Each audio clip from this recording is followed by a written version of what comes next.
भाव से तालियां बजाते हुए सम्मान करें। बहुत बहुत स्वागत।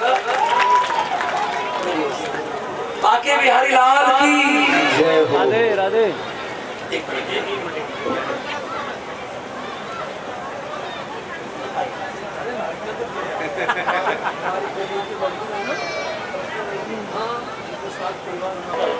तालियां बजाते हुए डॉक्टर साहब का अभिनंदन। बहुत बहुत बधाई। बड़ा अच्छा प्रेम, बड़ा अच्छा भाव। जय हो जय हो। कितना सरल भाव है कि देखो आसन पर बैठकर हमारी कथा का श्रवण किया है। ऐसे तो आज मेरा भाव प्रदान हो गया। उनका हार्दिक स्वागत करता हूँ। और जिन बेटियों ने कलश भरे हैं डॉक्टर साहब उनका सबको बुला रहे हैं, सम्मान करेंगे सभी का। कलश वाली बहनें आ जाए आगे को और ठाकुर जी का दर्शन कर दिया हमें।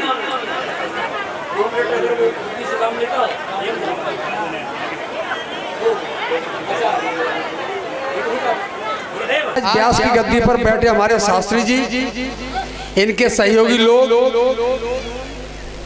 हमारे सामने बैठे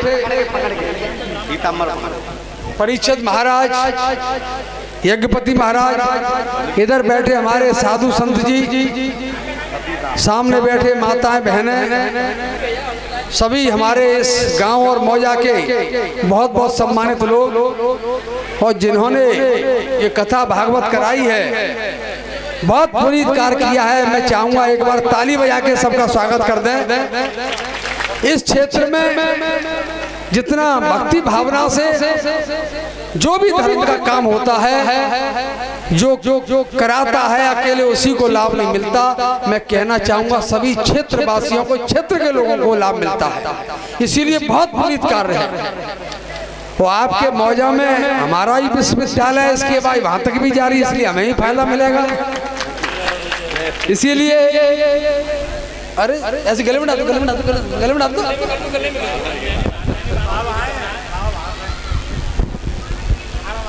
कोई नहीं,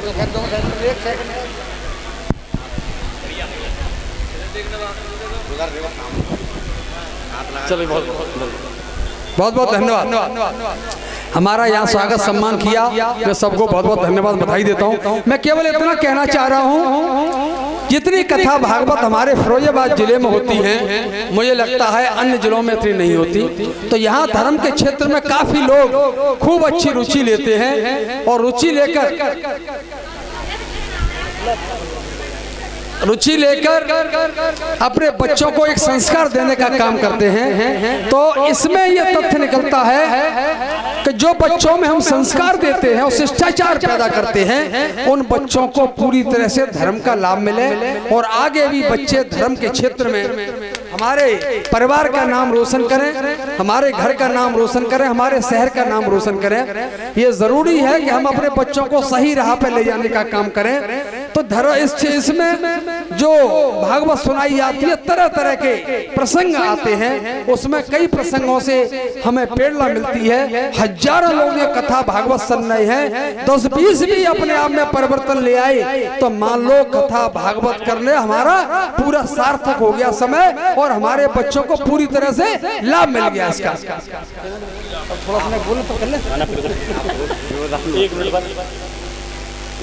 तो मैं कहना चाहूंगा लोग पैसा बहुत कमाते हैं, शिक्षा बहुत ग्रहण करते हैं, लेकिन हमारे बच्चों में एक संस्कार अच्छे पैदा होते रहे, किसी तरह का बच्चों में कोई घमंड ना आ जाए, इसको हमें देखना होगा। तो बच्चे की जिम्मेदारी ये भी बनती है माता पिता का सम्मान करें, जिसको हम सही राह पे ले जाने का काम करें। यदि गलत जा रहा है वो बच्चे को सही रास्ता नहीं दिखाएंगे तो गलत भटक जाएगा। जिस तरह से घर में कोई पेड़ लगाते हैं, पेड़ की टहनी इधर उधर निकलती है तो हम लोग माली से या कैंची से काटते हैं उसको, इसीलिए काटते हैं, ये टहनी को नहीं काटेंगे तो पूरी वो रास्ता घेर लेगा। इसी तरह से हमारा बच्चा जब बड़ा होता है, हम उसको सुधारने के लिए उसको देखें कहीं गलत तो नहीं चल रहा, गलत चल रहा है तो उसको हम टाइट कर दें, क्योंकि आज के समय सबसे बड़ी संपत्ति हमारे बच्चे होते हैं। 1 करोड़ रुपया घर में रखा रहे और बच्चे बिगड़ जाएंगे, हमारे बच्चे गलत रास्ते पर चले जाएंगे तो पैसे का कोई फल और उपयोग हम आप नहीं ले सकते। इसी तरह प्रसंग आता है महाभारत के दौरान सुनने को मिला, अर्जुन जी ने कहा कि सबसे ज्यादा महाभारत में किसने अपनी प्रतिभा दिखाई है, किसने किनके बाणों से लोग राक्षस प्रवृत्ति के थे, असुर प्रवृत्ति के थे, वो मारे गए। दुर्योधन के तरफ लोगों का सबका सर्वनाश हुआ। तो जो बर्बरीक थे, भगवान कृष्ण ने पहले ही उनकी गर्दन काट के उनने इच्छा जाहिर की कि मैं पेड़ पे मुझे बैठा दो जिससे पूरा महाभारत देख सकूं। तो पांडवों को लगा कि बर्बरीक के मालूम है किसके बाणों से इसमें महाभारत में सबसे ज्यादा लोग मारे गए हैं।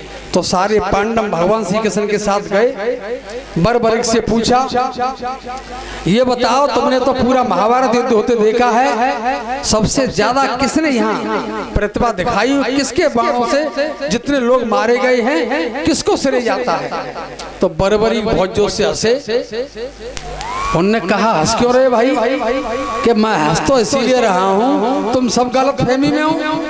कि कैसे गलत फहमी में? कि छोड़ो रहने दो। तो भगवान श्री कृष्ण ने कहा कि बता दो क्या बात है। तो उन्होंने बता देगा, बता दो कि आप जितना गदा दिखा रहे हैं, धनुष बाण दिखा रहे हैं, किसी के धनुष बाण से किसी की गदा से कोई नहीं मरा, केवल भगवान श्री कृष्ण के सुदर्शन चक्र से सारे मारे गए हैं, इसीलिए आप गलत फहमी में हो। भगवान श्री कृष्ण का सुदर्शन चक्र नहीं होता आप किसी को नहीं मार पाते। उनका चक्र चल रहा था और हर बाण के साथ उनका चक्र सबको मार रहा था। जो राक्षस प्रवृत्ति के लोग थे, असुर प्रवृत्ति के लोग थे, तब उनको लगा, उनका घमंड नीचा हुआ कि हम तो बहुत गर्व करते थे कि हमने सबको मार दिया है, मारा भगवान ने है।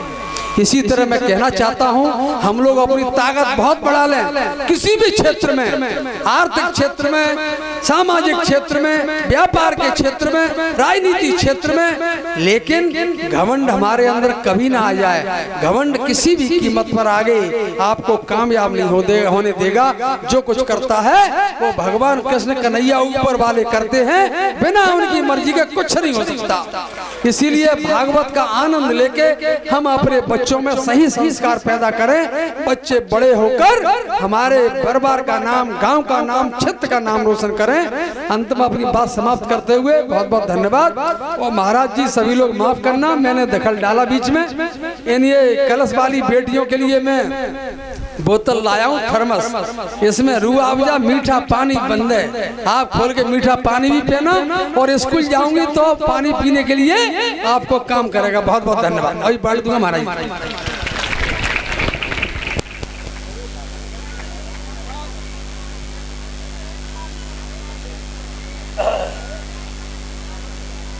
स्कूल थोड़ी, ए भैया बहुत बड़ा थोड़ी।